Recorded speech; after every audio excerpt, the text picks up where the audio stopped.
Hi, எல்லாம் எப்படி இருக்கீங்க? இது வரைக்கும் ஆதித்த சரிதத்துல தன்னுடைய யானையான புகழ்வளவனை அழைச்சிட்டு வரலான்னு சொல்லிட்டு ஆதித்த கரிகாலர் பராந்தக தேவி கூட சேர்ந்து தர்மா வாழ்ந்துட்டு இருக்கிற அந்த சதுர்வேதி மங்கலத்துக்கு போறாரு. அதே சமயத்துல மந்தாகினி தேவியும் பராந்தக தேவியும் தனியா சந்திச்சு பேசுறதுக்கான ஒரு வாய்ப்பு கிடைக்குது. அந்த சமயத்துல பராந்தக தேவி மந்தாகினி தேவி கிட்ட கரிகாலருக்கு நந்தினிய திருமணம் செய்து வைக்க சொல்லி கேக்குறாங்க. ஆனா அதே சமயத்துலதான் தர்மாவுடைய வாழ்க்கையில நடந்த மிக மோசமான ஒரு சம்பவத்தை மந்தாகினி தேவி பராந்தக தேவி கிட்ட சொல்றாங்க. இது வரைக்கும் நம்ம பார்த்தோம். இதுக்கப்புறமா என்ன நடந்ததுன்னு சொல்லிட்டு பாப்போமா? மந்தாகினி தேவி தர்மாவுக்கே மறந்து போன சில விஷயங்களை பராந்தக தேவி கிட்ட சொல்றாங்க. அது என்னன்னா, ராஷ்டிரகூடர்கள் ஆட்சியில காஞ்சிபுரத்திலேயே மிக பிரசித்தி பெற்ற ஒரு பண்டிதர் அப்படின்னு சொன்னோம்னா மகாபத்மநாபரை சொல்லலாம். இந்த மகாபத்மநாபர் வேற யாரும் கிடையாது, நந்தினியோடைய தந்தை தான். மகாபத்மநாபருக்கு 2 தங்கச்சிங்க இருக்கிறாங்க. ஒண்ணு மந்தாகினி தேவி, இன்னொருத்தவங்க மங்கையர்க்கரசி. இந்த மங்கையர்க்கரசி ஒருத்தரை காதலிச்சு யாருக்குமே தெரியாம வீட்டை மீறி திருமணம் செய்துக்கிட்டு இலங்கையில போய் வாழ ஆரம்பிக்கிறாங்க. அவங்களுக்கு பிறந்தவங்க தான் சிவகாமி. மந்தாகினி தேவி தன்னுடைய அண்ணனான மகாபத்மநாபர் கூடவே காஞ்சிபுரத்துல வாழ்க்கையை கழிக்கிறாங்க. மகாபத்மநாபரும் சரி அவருடைய மனைவியும் சரி ரொம்பவே நல்லவங்க. அவங்களுக்கு திருமணமாகி கிட்டத்தட்ட 5 வருடங்கள் கழிச்சு பிறந்தவதான் நந்தினி. மகாபத்மநாபர் எப்பவுமே தர்மத்தோட வழியில போகணும்னு சொல்லிட்டு விரும்புறவர்.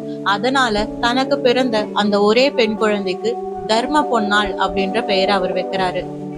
ஆனாலும் தன்னுடைய ஆசை மகளை நந்தினின்னு சொல்லி அன்போடு அழைக்கிறாரு மகாபத்மநாபர். அந்த பொண்ணும் சின்ன வயசுல இருந்து ரொம்ப ஞானத்தோட வளர்றா.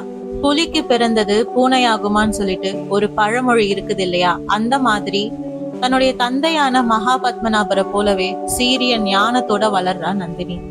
அவரும் சின்ன வயசுல இருந்தே வேதங்களை தன்னுடைய மகளுக்கு போதிச்சு வளர்க்கிறாரு.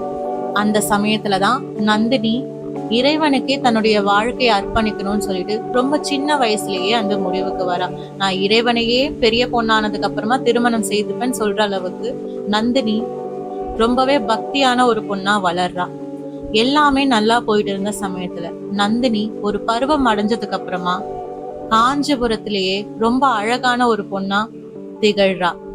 சாட்சாத் அந்த காஞ்சி காமாட்சி தேவியே மகாபத்மநாபருக்கு மகளா பிறந்துட்டாலோன்னு சொல்லி எல்லாரும் யோசிக்கிற அளவுக்கு அவ்வளவு பேரழகோட அவ்வளவு அன்போட ஞானத்தோட திகழ்ந்தான் நந்தினி. அந்த மாதிரி ஒரு சமயத்துலதான் மகேந்திர தடாகத்துல தன்னுடைய தோழி பெண்களோட தாமரை மலர்களை பறிச்சுட்டு இருந்த நந்தினிய ராஷ்டிரகூட இளவரசன் பாக்குறான். பேரழகியா திகழ்ந்த நந்தினிய எப்படியாவது அடையணும்ன்ற ஆசை அவனுக்கு உருவாகுது. அதனால மறுநாளே நந்தினிக்கு பிடிச்சமான அந்த தாமரை மலர்களை அல்ல குறையாம மகாபத்மநாபருடைய வீட்டுக்கு அவன் அனுப்பி வைக்கிறான். மகாபத்மநாபர் எதுக்கு இதெல்லாம் நடக்குதுன்னு சொல்லி குழம்பி போய் நின்ன வேளையில ராஷ்டிரகூடர்களுடைய மந்திரியே வந்து இளவரசனுக்கு நந்தினிய திருமணம் செய்து கொடுக்கணும்னு சொல்லிட்டு கேக்குறாரு. ஆனா மகாபத்மநாபர் இது நிச்சயமா சரிப்பட்டு வராது, என்னுடைய மகள் திருமணத்துக்கு உரிய பருவத்தை இன்னும் அடையலன்னு சொல்லிட்டு சொல்லிடுறாரு. இந்த விஷயம் ராஷ்டிரகூட மன்னனையும் ராஷ்டிரகூட இளவரசனையும் ரொம்பவே கோவப்படுத்துது. அதனால அடுத்த நாளே மன்னருடைய மகனுமே நேரடியா வந்து நந்தினிய தங்கள் கூடவே அழைச்சிட்டு போகணும்னு சொல்லிட்டு ரொம்ப பிடிவாதமா இருக்கிறாங்க. இத மகாபத்மநாபர் எதிர்க்கும் போது கொஞ்சம் கூட கருணையே பார்க்காம மகாபத்மநாபரையும் அவருடைய மனைவியும் ரொம்ப கொடூரமா அந்த ராஷ்டிரகூட வீரர்கள் கொல்றாங்க.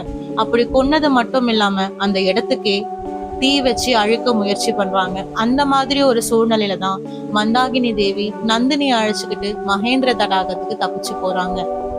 இருந்தாலும் அவங்க என்னதான் தலைமறைவா வாழ்ந்துட்டு இருந்தாலும் அந்த ராஷ்டிரகூடர்கள் அவங்களை கண்டுபிடிக்கிறாங்க. கண்டுபிடிச்சு நந்தினிய தன்னுடைய கையோட அழைச்சிட்டு போகணும்னு சொல்லிட்டு ரொம்ப பிடிவாதமாவும் இருக்கிறாங்க.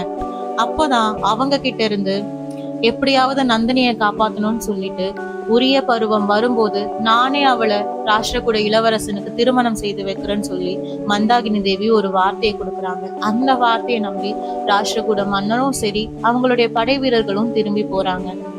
இந்த கதை எல்லாத்தையும் மந்தாகினி தேவி பராந்தக தேவி கிட்ட சொல்லும் போது அவங்க ரொம்பவே அதிர்ச்சி ஆயிடுறாங்க. அது மட்டும் இல்லாம மந்தாகினி தேவி அவ பெரிய பொண்ணா வளர வளர அவளை எப்படி நான் கரை சேர்க்க போறேன்னு சொல்லிட்டு நான் பயந்துட்டு இருந்தேன். அந்த சமயத்துலதான் சோழ தேசத்துக்கும் ராஷ்டிரகூடர்களுக்கும் நடுவுல மிகப்பெரிய ஒரு யுத்தம் வந்தது. அந்த யுத்தத்துலதான் இந்த பார்த்திபேந்திரனையும் நான் பார்த்தேன். அதே சமயத்துல சோழ தேசத்து வீரர்கள் வீரர்களாவே இருந்தாலும் ராஷ்டிரகூடர்களை அவங்களால எதிர்த்து போராட முடியாதுன்னு சொல்லிட்டு நான் நினைச்சேன். ஆனா இந்த ஆதித்த கரிகாலர் அவர் யாரா இருந்தாலும் எங்க இருந்தாலும் நல்லா இருக்கணும். ஒருவேளை அவர் மட்டும் இந்த ராஷ்டிரகூட ஆட்சியை வீழ்த்தாம போயிருந்தா நிச்சயமா என்னுடைய நந்தினியுடைய வாழ்க்கையுமே வீணா போயிருக்கும்னு சொல்லிட்டு சிவகாமி மூலமா இவ்வளவு கதையையும் பராந்தக தேவி கிட்ட சொல்றாங்க. இத கேட்டதும் பராந்தக தேவிக்கு ஒரு குழப்பம் ஏற்படுது. ராஷ்டிரகூட இளவரசன் என்னதான் கொடுங்கோலனாவே இருந்தாலும் நந்தினிய தன்னுடைய மனைவி ஆக்கிக்கணும்னு சொல்லிட்டு தானே அவன் கேட்டான். எதுக்காக அவ்வளவு பெரிய ஒரு வாய்ப்பு கிடைச்சும் நந்தினிய அந்த இளவரசனுக்கு மகாபத்மநாபர் திருமணம் செய்து வைக்க மாட்டேன்னு சொன்னாருன்னு சொல்லி பராந்தக தேவி கேட்கும் போது அதுக்கு மந்தாகினி தேவி அவன் கல்யாணம் பண்ணிக்கணும்னே நினைக்கல, அவன் நினைச்சதெல்லாம் நந்தினிய அடையணும்னு சொல்லிதான். நந்தினி சின்ன வயசுல இருந்து ரொம்பவே ஒழுக்கமா வளர்ந்த பொண்ணு. என்னுடைய அண்ணனுடைய வளர்ப்பாக என்னுடைய அண்ணியோடைய ரத்தம் அவளுடைய உடம்புல ஓடிட்டு இருக்கு. அப்படிப்பட்ட ஒரு பொண்ணுடைய ஒழுக்கத்தை அந்த ராஷ்டிரகூட இளவரசன் சிதைக்கணும்னு சொல்லிதான் முயற்சி பண்ணான். அவளை கல்யாணம் பண்ணிக்கணும்ன்றது அவனுடைய எண்ணம் கிடையாது. ஒருவேளை எல்லாத்தையும் மீறி என்னுடைய அண்ணனே அவங்களுடைய ஆட்சிக்கு பயந்து நந்தினிய அவனுக்கே கொடுத்திருந்தா கூட ஒருவேளை நந்தினிக்கு எல்லா வசதிகளும் கிடைச்சிருக்கும், எல்லா அதிகாரமும் கிடைச்சிருக்கும். ஆனா நிச்சயமா அதை தாங்கிக்கிட்டு அவ உயிரோட இருந்திருக்க மாட்டா. எனக்கு தெரியும் நந்தினி சின்ன வயசுல இறைவனை போய் திருமணம் செய்து போறேன்னு சொல்லிட்டு இருந்தவதான். அவளுக்கும் உணர்வுகள் எல்லாமே இருக்கும். ஒருவேளை எல்லாத்தையும் தாண்டி ஒருத்தனை கல்யாணம் பண்ணிக்கணும்ன்ற ஆசையே அவளுடைய மனசுக்குள்ள வந்தாலும் அவனுக்கு மனைவியா தான் போகணும்னு சொல்லிட்டு அவ ஆசைப்படுவாளே தவிர இந்த மாதிரி இழிவான அந்த புறத்து ராணியா போகணும்னு சொல்லிட்டு அவ என்னைக்குமே விரும்ப மாட்டான்னு எனக்கு நல்லா தெரியும். ஏன்னா அவ என்னுடைய வளர்ப்புன்னு சொல்லி மந்தாகினி தேவி சொல்லும் போது பராந்தக தேவிக்கு என்ன பேசுறதுன்னே தெரியல. ஏன்னா பராந்தக தேவியுமே ஒரு கட்டத்துல நினைச்சாங்க ஆதித்த கரிகாலன் ஆசைப்பட்ட மாதிரி நந்தினியவே அவன் கல்யாணம் பண்ணிக்கிட்டாலும் அரசாட்சிக்காக அந்த பழுவேட்டரையர்களுடைய இளவரசியையும் அவன் கல்யாணம் பண்ணிக்கிட்டோம், அதனால எந்த பிரச்சனையுமே வராம எல்லாமே சுமூகமா முடிஞ்சிரும்னு சொல்லிட்டு அவங்க யோசிக்கும் போது மந்தாகினி தேவி சொன்ன இந்த ஒரு வார்த்தை பராந்தக தேவியுமே கொஞ்சம் குழப்புது. அதனால என்ன பேசுறதுன்னு சொல்லிட்டு அவங்க புரியாம நின்னுட்டு இருந்த வேலையில பராந்தக தேவி கிட்ட மந்தாகினி தேவி, நிச்சயமா நீங்க இருந்து சாப்பிட்டுட்டு தான் போகணும்.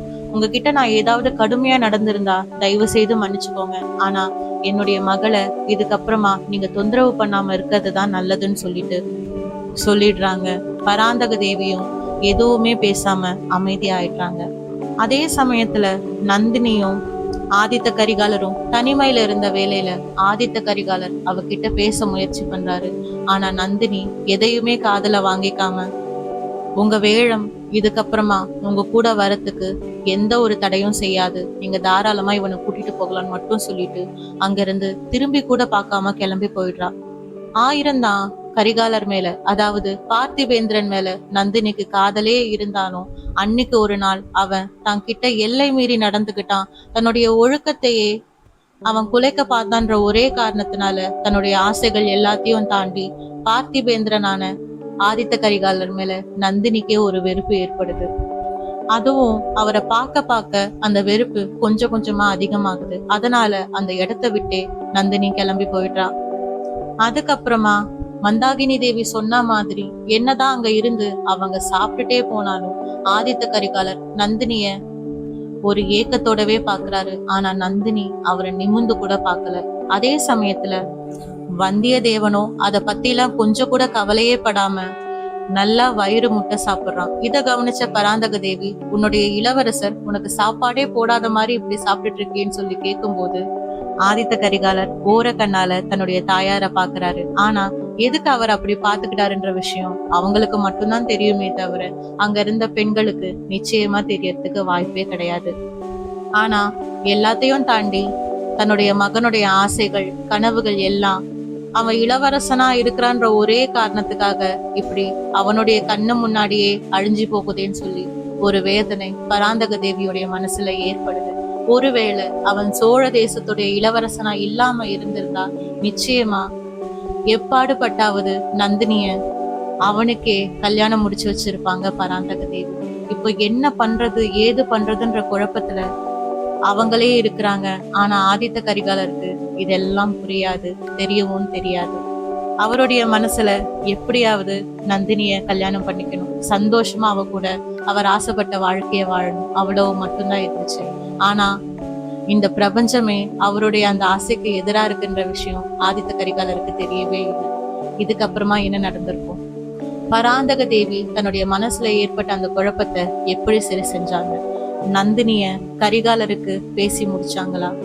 2 பேருக்கும் எதிர்காலத்துல கல்யாணம் ஆகுமா ஆகாதா? அடுத்த அத்தியாயத்தில் சந்திக்கும் வரை உங்களிடமிருந்து விடைபெறுகிறேன்.